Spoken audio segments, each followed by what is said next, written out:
sir. This is Tristan Linville. We're here on Water Cooler Talks on manufacturing and technology. This is episode 18. I'm with my best bud, Michael Callahan. Michael, hit him with a joke. I thought you were going to say you're with your best bud Santa Claus because he's Ooh. involved today. So He is. he's knocking. Better, he's checking the list. Better make sure you're on the good list. Tristan. Checking it twice.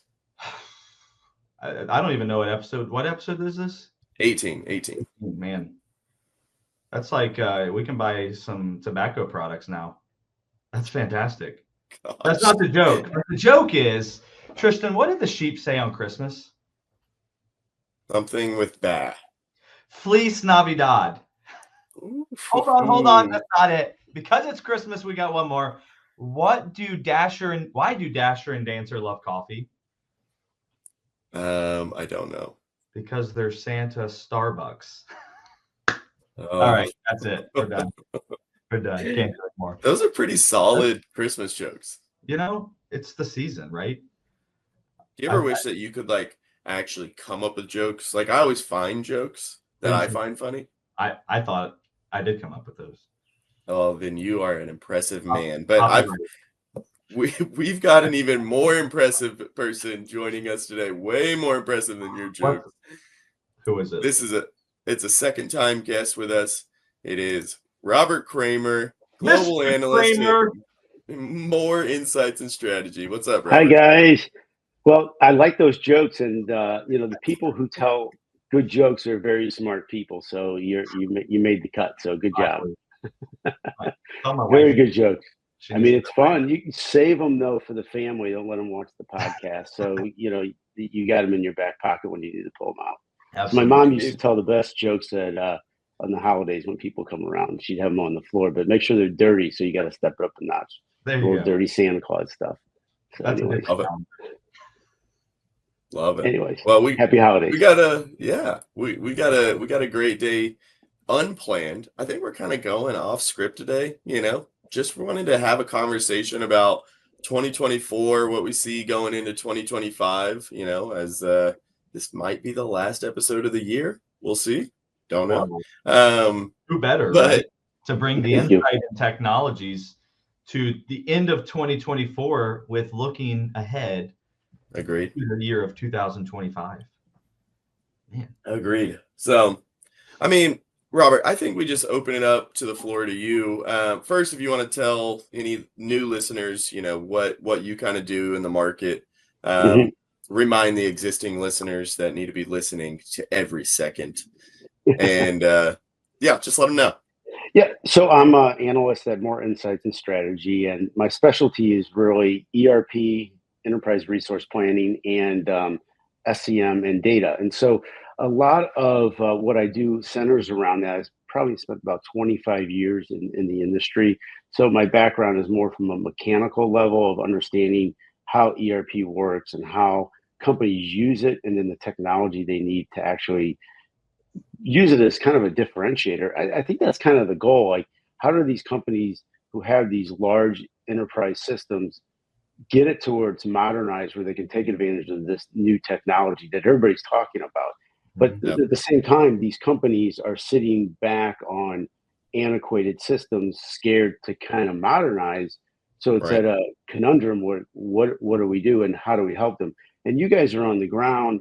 I'm on the ground and also working with the vendors. But then the company you work for has advanced technology. How do we get them there? So the goal is, how do we advise the vendors and how do you advise the customers to get to that space where I think it's we're at a pinnacle that this year was so focused on technology. It started with AI. It came around and everybody listened that you can't have solid AI without data, and then data doesn't really get going at full steam unless you have change management in place. And then these ERP systems can't modernize unless all that's taken place. And then how do we, what's coming forward in 2025? So it's really the point where I think ERP is really going to be seen, as it always has been, as the center point of the operations for these large companies. Yeah, no, that's interesting point and kind of thought-provoking on my end of thinking with the law of technology and how fast technology grows. It almost feels that, especially with this AI wave, that none of the vendors want to be last to that party, right? Sure. And so everybody is innovating at a very, very, very fast pace. I mean, I look at it within Infor and the technology. And again, these are great technologies, great use cases that are being rolled out. Sure. However, to your point, there's a large part of the market, meaning discrete manufacturers, distributors across North America and the world, that aren't in a position to be able to adopt this latest cutting edge technology because they haven't even modernized their ERP yet, right? We could be looking at AS400 or a very old on-prem, instance of whatever product that's out there. And so it almost feels like the technology is outpacing the market a little bit right now because the market's not ready for some of this. I would say the bulk of the market, if you will. Man, I'm going to share a story because I love stories, but then I'm going to lead into something else that Robert talked about earlier. But so where I came from, we had an AS400 or a green screen system. And then we moved to a modern ERP. However, I think that the challenge is still there's this crawl, walk, run, right? We had a modern ERP that had all the tools. You could put in capacity, you could have MRP run, but guess what we did? We did things the same way we'd always done them. Mm-hmm. And I think that one of the challenges is finding the change agent within the company that's going to push the envelope to look for the new pieces.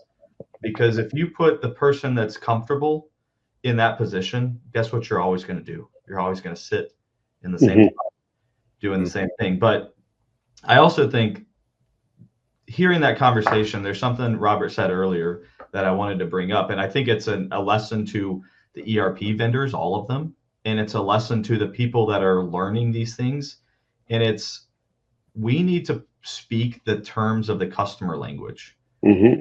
Right? I mean, Robert, you want to talk about the feature conversation you were talking about? Because we have of course. So I work with all the major vendors, and I've also seen what the customers want. And just a quick story: when I was at one of the events for one of the ERP vendors, I was talking to, we all, you get your breakfast and you just grab a table, and so one of the customers was sitting there, and he said the CEO of his company sent them there to see what's going on, and he said they are scared to death to change. They don't even know how they could do it. They're comfortable. Their business is working. They're worried the operations are going to change or they're going to lose some type of steam of production if they go from a transformation. So what I'm seeing a consistency with the ERP vendors is, and this is not untypical, everybody is selling off of features and functionality. And the problem is, if you go back to the customer that I was talking to, they're not interested in the features. They're trying to figure out how are they going to change and transform.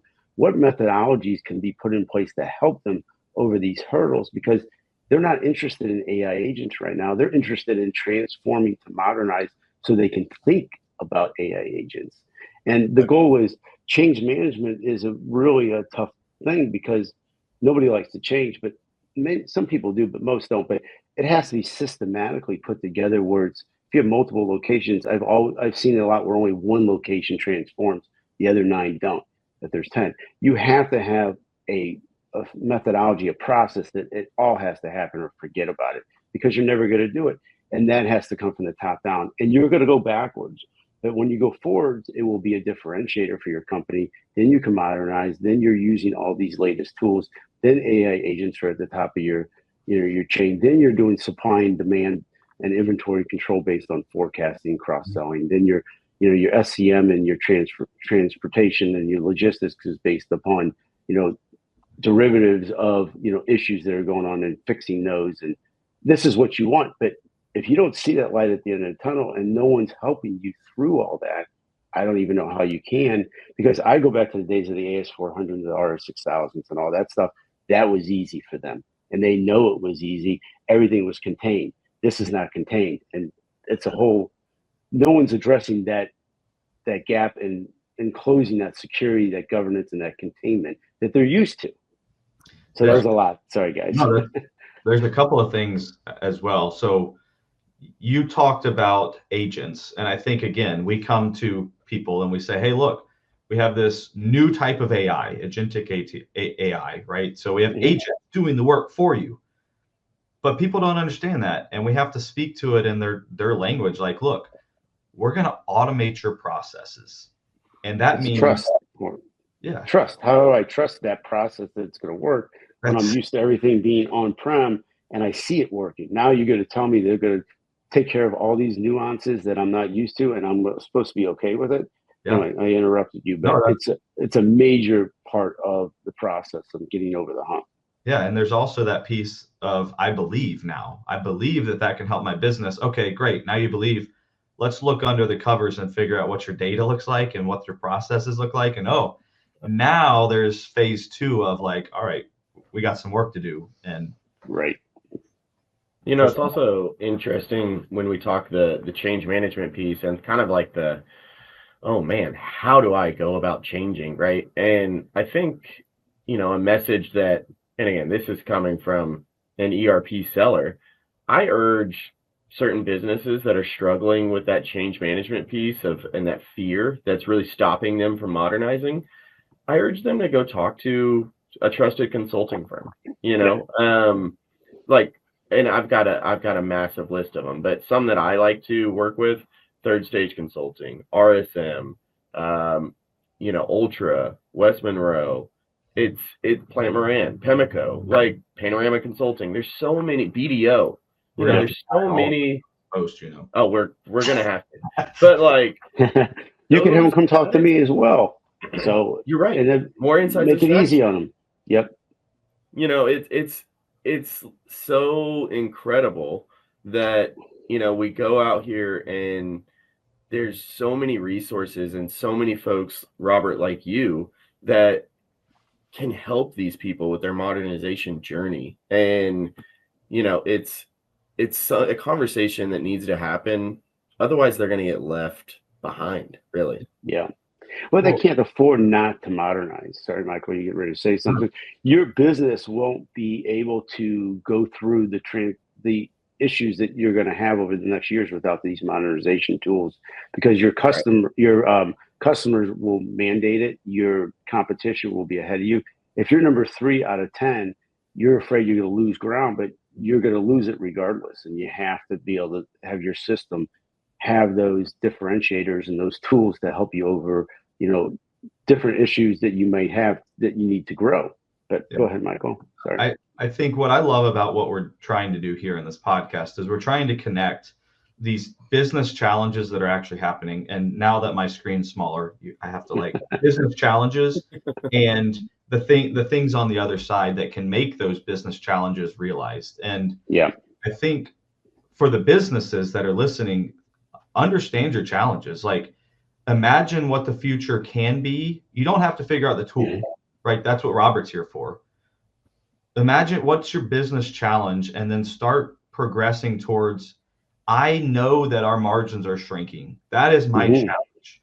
How do I fix that? I know that my customers are going online to purchase more. That's my business challenge, high level. That's what it is. Okay, Robert, what do we do?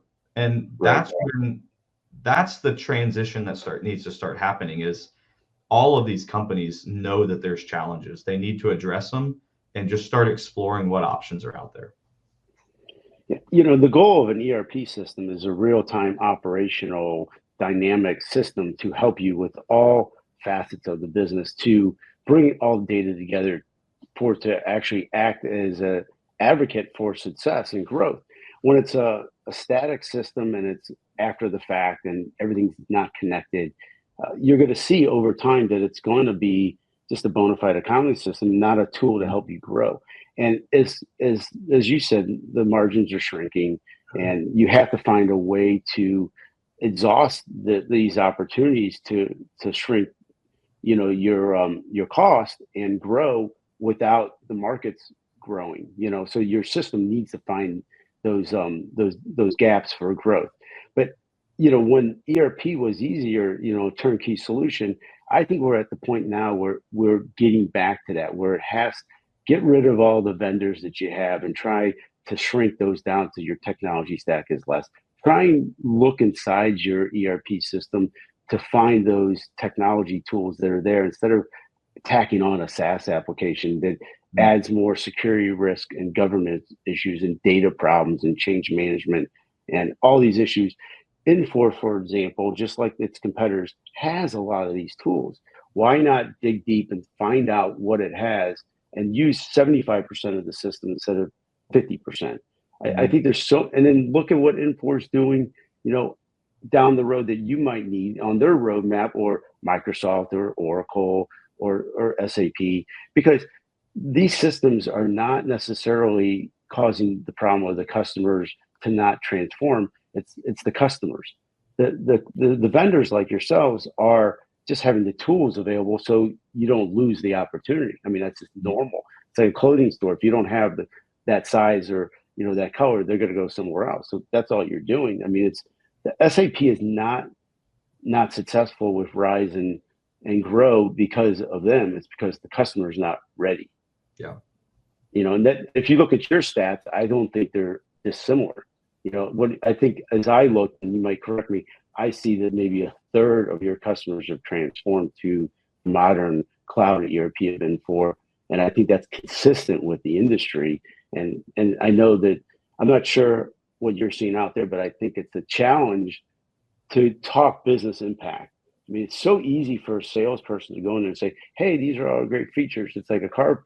I want the shiny new red car." But you like you said, you want to be on the customer's terms. And let me walk you through how we can improve this section of your business with this. This is how we're going to do it. Now we can open it up to the rest of the applications. Well, and that really leans in, Robert, to exactly what I'm thinking. As a seller, right, is I have to take a consultative approach to each of these businesses, and every one of them is different, right? Today, I'm talking to a business that has AS400. I'm not leading with AI. Yeah. It's just that doesn't make sense. But I do feel like there is a thought out there that amongst sellers that it's like, oh, here's this new shiny toy. Here's what I'm going to push. But it's not. I don't believe in that approach. And maybe it's because coming from like a solution consulting background, I really want to dive in and see what are the business outcomes? What are the value drivers? What can we measure for this success? And I think that has to be agreed upon between, vendor, system integrator, consultant, advisory firm, and the client. And in order to do that, you have to have those very real conversations and less conversation about, look at this bell and whistle inside the system. Because, like I said, every vendor has bells and whistles, but not every vendor is going to, really dive in, give you that consultative approach with that hands-on relationship to drive your business outcomes. And I just urge, buyers to catch wind of that whenever they're in those situations. Man, there's about 1,000 thoughts going through my head, but one of them something that Robert just mentioned, and I think it's worth exploring a little bit because, Robert, I know you have a lot of conversations with customers, right? And I think it's something that I'm always curious about is there's three things going on, right? Stay on my current system. Okay, so there's reasons for and against. But then, okay, I'm going to change. Now there's another conversation. I actually read an article recently about it is, okay, now I have two more decisions. Do I go on premise or do I go to the cloud or maybe even some type of hybrid? So I'm curious from your perspective, maybe starting with the first, like why are customers deciding to stay on the current system? Like what things should we be thinking about as we are going through that analysis within a company?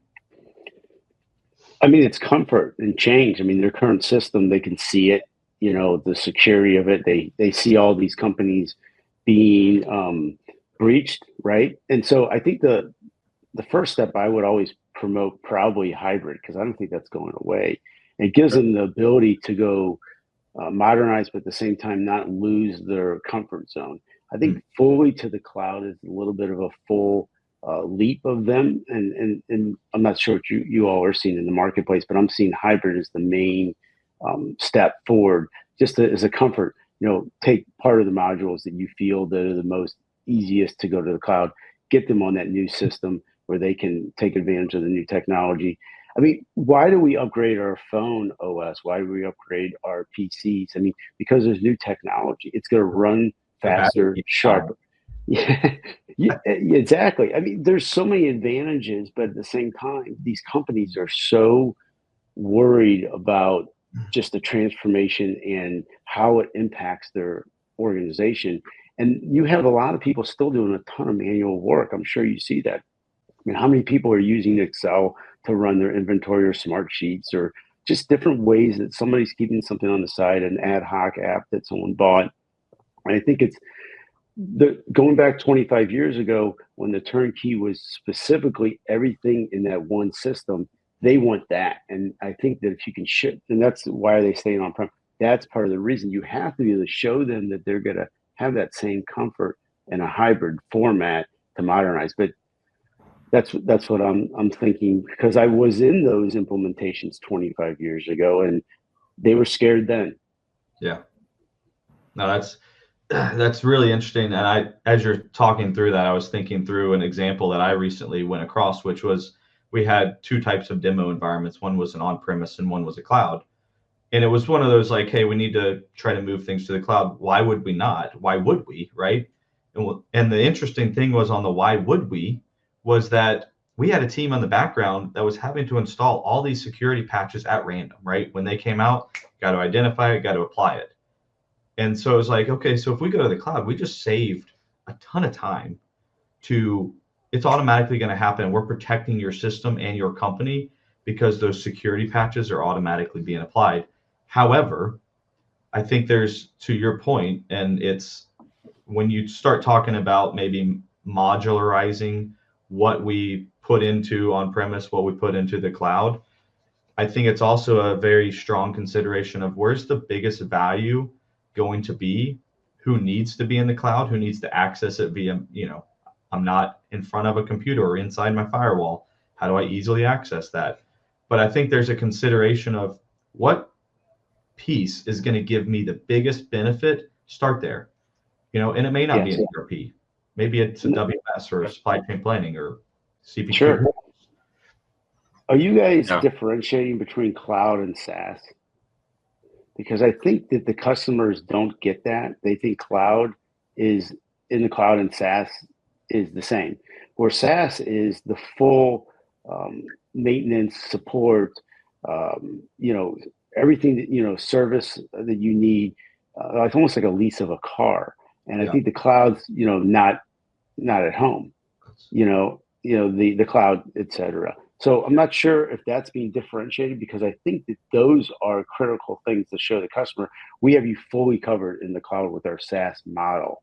That includes support, maintenance, anything you need, all the updates. You don't have to do anything. We have you covered. Versus if you're on-prem in an AS400, you need to be ready for the weekend when we do that update. And then we don't know what's going to happen on Monday, right?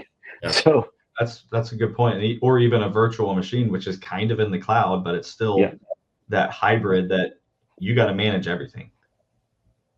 Yeah, and that's, where I was speaking to an IT professional the other day, and we were having this cloud on-prem conversation, and he brought up, well, it's not any cheaper for me to go to SaaS in the cloud.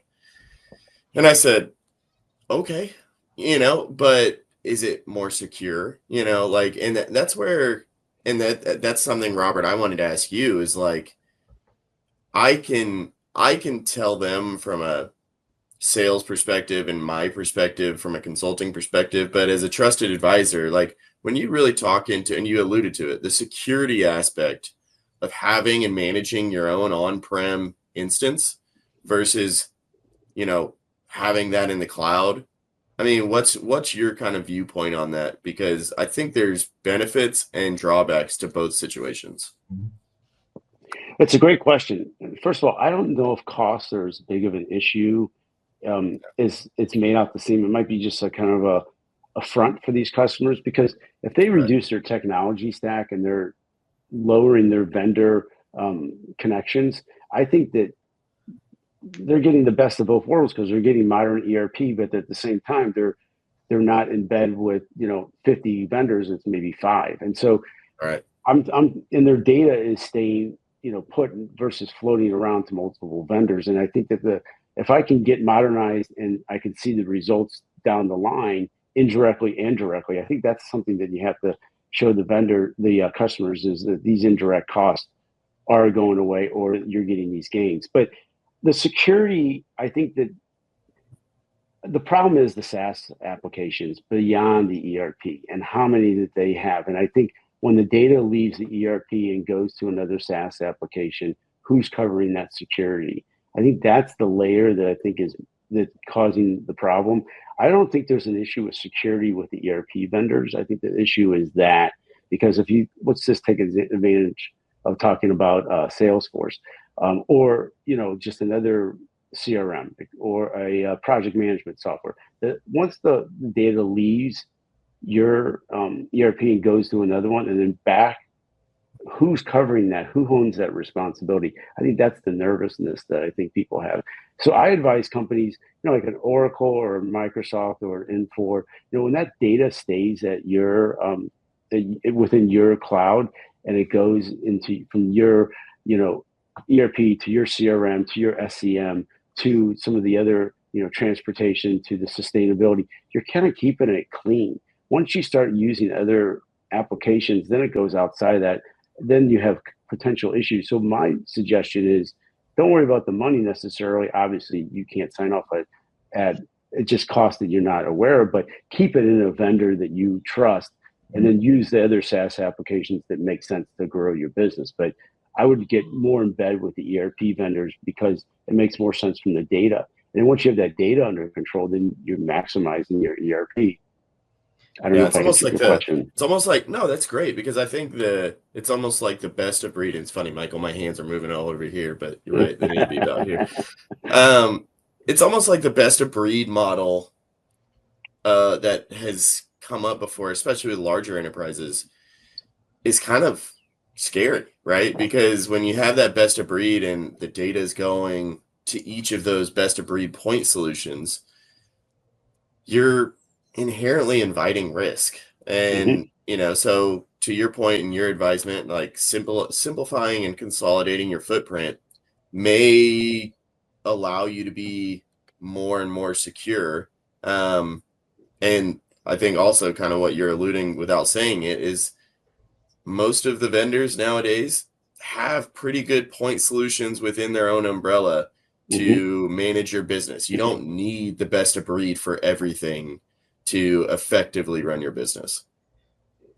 So one thing that and Robert, I think you actually wrote an article recently, probably in the last 3 days, that I again, when we think about the trends towards 2025, I think this all kind of plays out, which one of those was, I think you were talking about data fabric.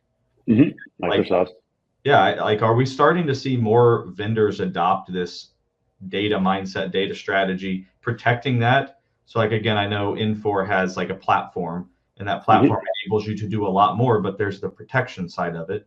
Are you seeing that, or have other vendors already had it, or what advancements are you seeing and focus areas are you seeing in that? Well, exactly what you said. The vendors are trying to maximize the data management to be used for AI, AI development, AI applications. So they're trying to keep exactly what we're saying, is to keep everything is inherent in the vendor's applications as possible. So Microsoft has the Fabric. They also have, a large ERP system. It's similar to what you guys have. And one of the things that you're doing that is actually not new, but it's more of a focal point, is the industries. So I'm seeing a lot of vendors go towards industry. So if you have 300 companies on healthcare or discrete manufacturing, and I'm a discrete manufacturer, or a healthcare provider, I can utilize some of the advances that those other companies have made to help my company be better. Or if I have a patented, process, I can have it done as a customization, but I'm not forced into customizations as much. So I think the vendors are trying to do the industry. They're also trying to do these platforms. They're trying to, but again, kind of going back to, are the customers ready for those platforms? Are they set up for it? But they will need it. So that's another reason to modernize, because of this amazing technology that they can take advantage of. That's all about data. And I think it allows them to take advantage of their capabilities that the vendors have with that data.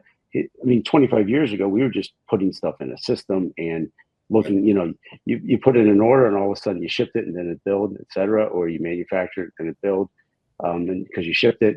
But now these tools are absolutely amazing. And I would advise all customers to figure out how they can modernize and put a plan together, because of the fact is that these advances for 2025 are going to be ready for you to take advantage of, but we have to speak on their terms. I think one thing, and this is all really, in my opinion, tying this all together, is I think one thing we're also going to start seeing, that we're seeing a lot more lately from all the vendors, is instead of giving you the toolkit, here's a toolkit where you can build your own AI. Like, okay, well, I need data scientists, like 3 or 4 or 5 of them. I need to do all that. I think what you're starting to see vendors do is like, hey, we're just going to give you that business solution use case. We're going to start building use cases based on those 300 customers that live in discrete. We know this is what they want. They've told us, we built it. Now you sign up day one, you could have this use case. Yes, we've got to model some of your data. We got to connect the pieces, but the use case is there. And I think we're going to start seeing a lot of vendors saying, hey, use cases is where it's at, because some of these small, medium businesses don't have the capabilities. And so how do we help them get there and do it well? Yeah, I think the consulting practices within the vendors, like you're talking about, are potentially need to be more on the forefront, on the lead, because they can speak on the terms of what the customer needs, and because they're all over the place, I think. And I think at the end of the day, to get them to understand how you go from A to Z, it's going to be different for each one. And it has to be those use cases by industry, by situation. I mean, just to kind of throw a question back at you all, because you're in the field, why don't they want to modernize? And what is holding them back? And why are they going so slow from your perspective? Is it change? Is it technology? Is it issues within the actual organization? Is it they're fine and they don't want to transform, or something else? I have my thought, but Tristan, I'll let you go first. Yeah, I mean, I was talking to one the other day, and they're actually an SAP ECC customer, right, that are going to have to modernize. And, this person is respectfully looking at different market alternatives at this point, even though they've been a customer for 25 years. But the candid, transparent conversation that I appreciated more than anything was, he said to me, hey, the change management piece, talking to our executives, like we're really worried about that part, and I said, that's a fair point, but there's ways that, with this industry focus and industry approach, that yes, it's new, but whether you go with us or whether you go to the cloud with your current vendor, it's going to be change management, like either way. And so, it was a very interesting conversation, and he was super happy about that. So I think change is one thing. I think economic factors, this past year seemed, just across the market, things seem slower. And I don't know if there's economic uncertainty a little bit, but I'd be curious over the next, this upcoming year, if that changes and that sentiment changes. So I'm not it's hard to put your finger on it, and I would love to get your guys' opinion, but things definitely seemed a little bit more resistant to change over the last 12 months. I think there's a lot of factors, but I think the biggest one is it's the battle of do nothing, right? Because I think of it in terms of like this thermometer, and there's risks, and do those risks equate to this is the point we've hit the risk level that now we need to jump, or maybe it's a business challenge where our competitors are doing this. So again, that barometer is going up, and as we hit that level, it's time to jump because doing something costs money. It costs taking a lot of people out of the business to figure out what the best solution is, to figure out how do we implement it and to implement it. And so there's this, it's weighing the costs. And at some point it's going to make sense to move. And I think it's really sitting down with customers to understand, like, where are you at? What are your concerns? What risks are you scared of? Because, sometimes they feel like I sit in an on-premise and I'm safer. That's the feeling, right? I'm safe here because it's all in my building, versus, okay, well, there's going to come a point where that risk level is going to hit that now doing nothing doesn't make sense and we need to move. That's my Well, it's interesting. I tell people that the existing implementation of an ERP system at a company is the mark of their appetite for new innovations or adopting technology or transformation. So if they're on like a 5-year-old system or 7-year-old and they're kind of a leader, then you're like, okay, these people get everything I'm saying. If they're on a 20-year-old system and, like you said, AS400 and just a system that's not even supported anymore, they might be a little slower. And I think that's important because this was the year of we had a lot going on, election year, kind of post-COVID, all these SaaS applications, AI. I think it was confusion to the marketplace. I think ERP wasn't the center point, and it should be, and it always will be, but it wasn't noticed. Someone came to me, I don't know, a couple months ago, and they said, "Is ERP still a big deal?" I'm like, "I think so," and but how can it not be? And that's the center. And so I would tell people to put together a plan how you can modernize. Just go down to the ground level and just rip everything apart from what you have and what you need to do, and put a system together of how you can do it, and then try and look at all the different parts of your business that you already have software that's not a part of that system, and what you can put in, to be a part of it, and put a plan together. Because if you don't modernize, at some point it will catch up to you.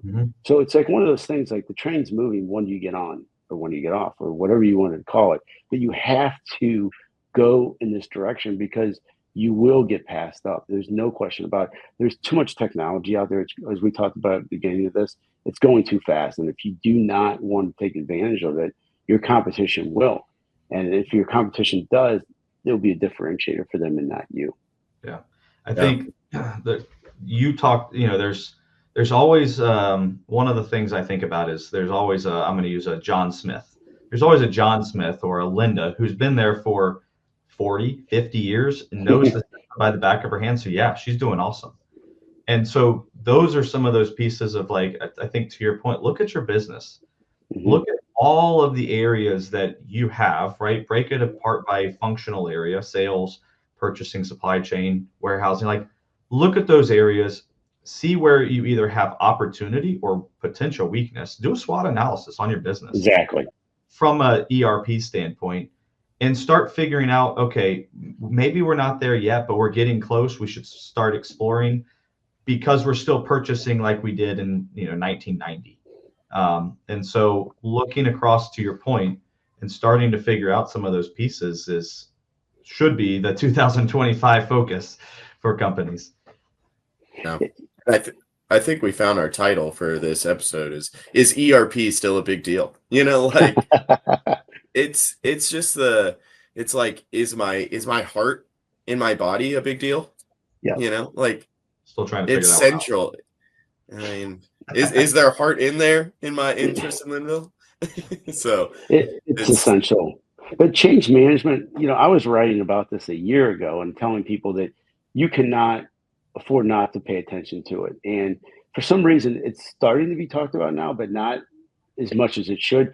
But it's Yeah. one of those things that there's, like you said, Michael, there's someone always in that company who doesn't want to change. And all the failures, I'm not sure what you're all seeing, but from my perspective, they're failing mostly because of the customer. They're not set up for the transformation. They're looking at it lighter than it is.